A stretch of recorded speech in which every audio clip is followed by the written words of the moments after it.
찬양하리.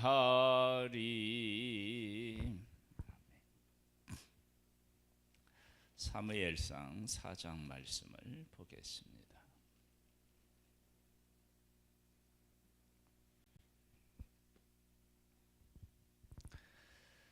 사무엘의 말이 온 이스라엘에 전파되니라. 사무엘이 어떤 말을 했는지에 대한 이야기는 없습니다.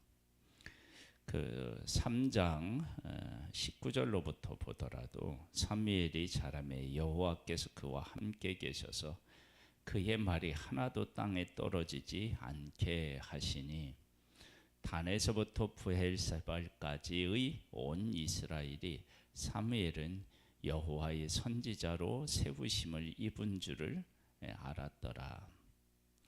여호와께서 실로에게서 다시 나타나시되 여호와께서 실로에서 여호와의 말씀으로 사무엘에게 자기를 나타내시니라. 그러면서 사무엘의 말이 온 이스라엘에 전파되니라. 그러니까 어떤 말을 했는지에 대한 얘기는 없습니다. 사무엘이 말이 온 이스라엘에게 전파된다 얘기하는 것은 소망이 있다는 것입니다. 그런 소망의 순간에 사실은 더 절망할 수밖에 없는 일들이 생겨요. 왜 이 이야기가 겹쳐서 나올까요? 그 얘기를 오늘 우리가 함께 좀 해보겠습니다. 이스라엘은 나가서 블레셋 사람들과 싸우려고 에벤에셀 곁에 진치고 블레셋 사람들은 아벡에 진쳤더니 블레셋 사람들이 이스라엘에 대하여 전열을 벌이니라. 이 둘이 싸우다가 이스라엘이 블레셋 사람 앞에서 패하여 그들에게 전쟁에서 죽임을 당한 군사가 4,000명 가량이라. 백성이 진영으로 돌아오매 이스라엘 장로들이 이르되 여호와께서 어찌하여 우리에게 오늘 블레셋 사람들 앞에 패하게 하셨는고. 여호와의 언약궤를 실로에서 우리에게로 가져다가 우리 중에 있게 하여 그것으로 우리를 우리 원수들의 손에서 구원하게 하자 하니라. 하나님의 백성들이 패한 것은 사실은 어제 오늘 일이 아니죠. 사사시대에 계속해서 패하고 이기고 했었던 일을 반복한 것입니다. 그런 반복 속에서 왜 자기들이 패해서 블레셋으로부터 고통을 당하고 있는지에 대한 정확한 진단이 아직 없었다라고 하는 사실을 알 수 있습니다. 그러니까 하나님의 백성들이 하나님 앞에 지금 어떻게 살아야 되는지에 대해서 정확하게 몰랐다는 거예요. 그 모른 것 중에서 가장 대표적인 것이 무엇이냐? 4절에 보면 이에 백성이 실로에 사람을 보내어 그룹 사이에 계신 만군의 여호와의 언약궤를 거기서 가져왔고 엘리의 두 아들 흠니와 비느하스는 하나님의 언약궤와 함께 거기에 있었더라. 흠니와 비느하스가 함께 있었지만 이들은 하나님에게 드리는 제사마저도 멸시했던 자들입니다. 여호와의 언약궤가 진영에 들어올 때에 온 이스라엘이 큰 소리로 외치며 땅이 울린지라.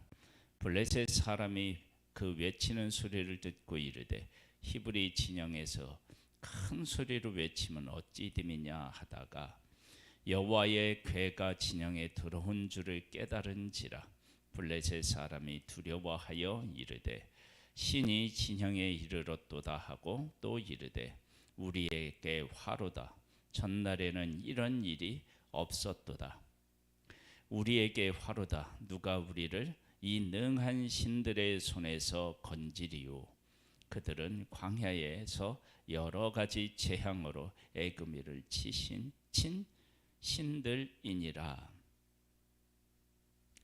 블레셋 사람들이 언약궤가 오고 하나님의 백성이 소리를 지르자 하나님이 어떤 분이셨는지에 대해서 분명히 지금 고백하고 있습니다. 이 이야기는 하나님이 어떤 하나님이신지를 누가 고백해야 되느냐? 사실은 하나님의 백성이 고백해야 되지요. 지금 적인 블레셋 사람들이 지금 그런 하나님이셨음을 고백하고 있습니다. 너희 블레셋 사람들아 강하게 하며 대장부가 되라.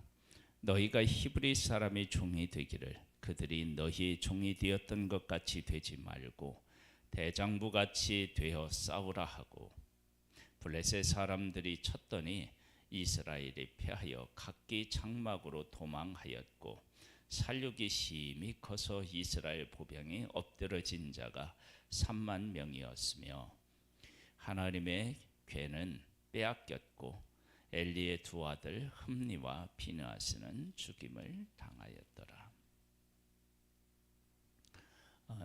하나님의 백성들이 어떻게 살아왔고 또 엘리와 흠니와 비느하스가 어떤 삶을 살아왔는지에 대한 것이 결과로 보여지는 것입니다. 즉 사무엘의 말이 온 이스라엘에 전파된 이 일은 하나님께서 한나를 통해서 그 기도를 하나님이 매개체로 해서 사무엘을 허락해 주셨고 그 사무엘은 하나님의 뜻 안에서 자라나서 그가 어떤 어려운 환경에서도 그 하나님과 교통하고 교제하며 하나님의 이상에 흔히 보이지 않는 때 이상도 보고 그리고 그가 전하는 말이 땅에 떨어지지 않고 그대로 말한 대로 이루어지는 것은 하나님께서 하신 일이고 지금 흠니와 비느하스가 죽고 언약궤가 빼앗긴 것은 하나님을 떠난 하나님의 백성들이 어떤 삶을 살아왔는지를 이 일을 통해서 보여준 거예요. 전쟁에서 지고 언약궤는 빼앗기고 제사장은 죽고 백성들 중에서도 많이 죽었겠죠. 그런 일들은 하나님의 백성들이 지금까지 어떻게 살아왔는지 현재의 모습이 무엇인지를 보여주신 거예요.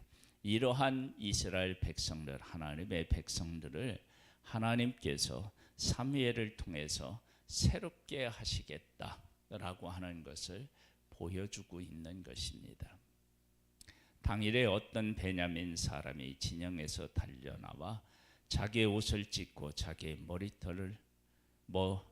머리에 티끌을 덮어쓰고 실로에 이르니라.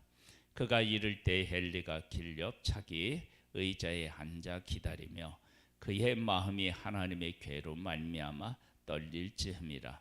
그 사람이 성읍에 들어오며 알림에 온 성읍이 부르짖는지라. 엘리가 그 부르짖는 소리를 듣고 이르되 이 떠드는 소리는 어찌 됨이냐.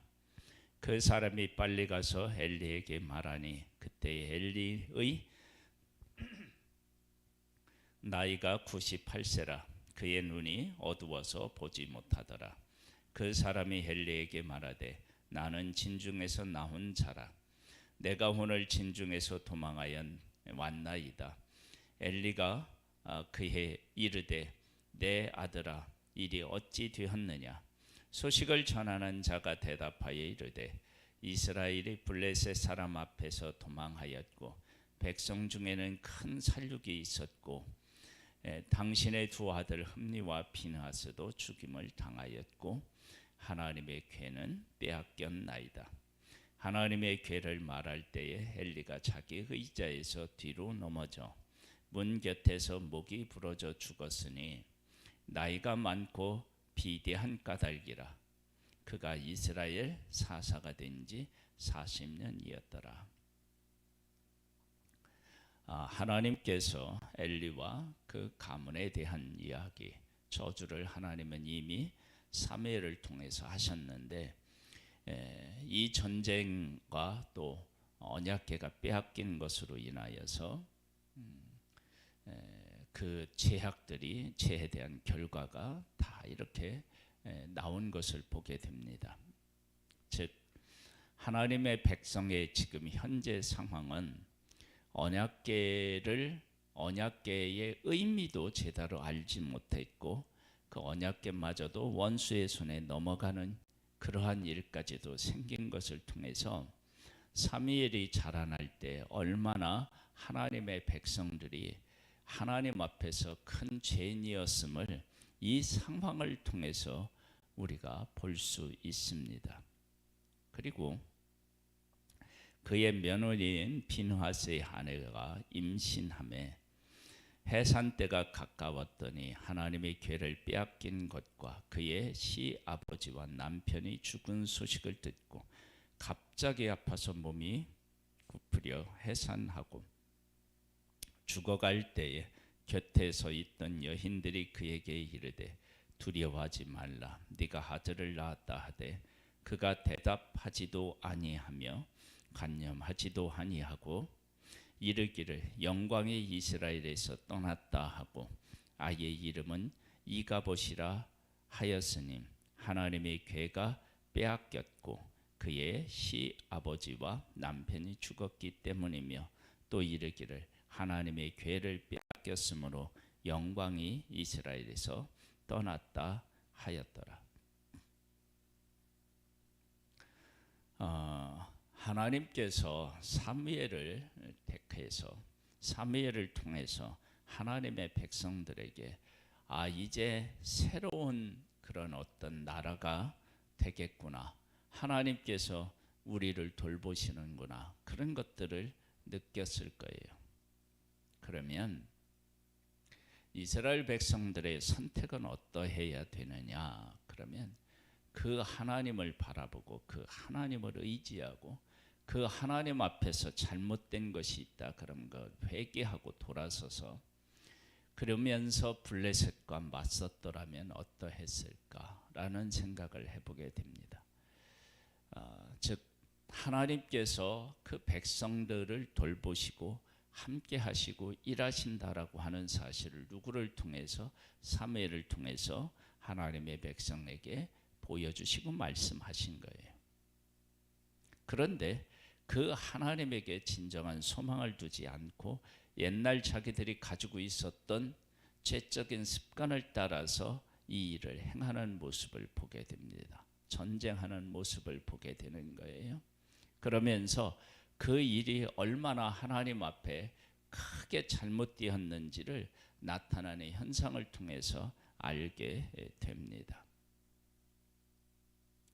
우리가 하나님이 하시는 일이 우리에게 보인다라고 할 때 하나님이 어떻게 일하셔서 사무엘이 어떻게 태어났고 어떻게 자라서 어떻게 그 말이 떨어지지 않은지를 통해서 지금까지 우리의 삶은 무엇이 잘못되었는지를 되돌아보고 사무엘을 통해서 하나님이 일하시는 그 모습, 그걸 통해 나의 모습을 돌아보고 내가 이 부분에서 잘못된 것이구나. 그리고 나서 하나님의 뜻대로 내 삶을 좀 바르게 살아야 되겠다. 그런 것들을 바르게 깨달고 결정하고 그렇게 하나님 앞에 나가야 되는 거죠. 그런데 지금 이들은 어떻게 했느냐? 언약궤만 있으면 승리할 것이다 생각하고 자기들이 지금까지 잘못했던 일에 대한 것들은 전혀 돌아보지도 못하고 그리고 돌아보지 못했으니까 회개하거나 돌이키지도 않았던 거예요. 그러면서 자기들이 지금 살고 있는 삶이 하나님께 어떤 모습으로 비춰지고 있는지를 이 모습을 통해서 정확하게 볼 수 있게 하신 것입니다. 그리고 나서 하나님께서는 어떻게 하시느냐? 이제 앞으로 우리가 이제 5장 6장 이렇게 돌아보면서 우리가 잘 아는 대로 언약궤가 블레셋에 가서 하나님의 살아계심을 나타내게 되죠. 그리고 다시 돌아오게 돼요. 그때 하나님의 백성이 한 일이 있느냐? 없어요. 그러니까 언약궤가 빼앗긴 이 일은 전적으로 누구의 잘못에 의한 것이냐면 하나님의 백성의 잘못에 의한 것이라고 하는 것을 하나님께서는 분명히 보여주신 거예요. 즉 하나님에게 문제가 있는 것이 아니라 그 백성에게 문제가 있음을 분명히 보여주신 거예요. 우리가 이제 이러한 것들을 통해서 무엇을 우리가 이제 좀 더 생각해 봐야 되느냐, 그러면 내 삶에 어떠한 문제가 발생했을 때 우리는 하나님 왜 이렇게 하셨습니까? 라고 하는 말도 하기도 하고 생각하기도 하고 그렇게 하는데, 실상은 하나님에게 문제가 있는 것이 아니라 내 자신에게 문제가 있는 거예요.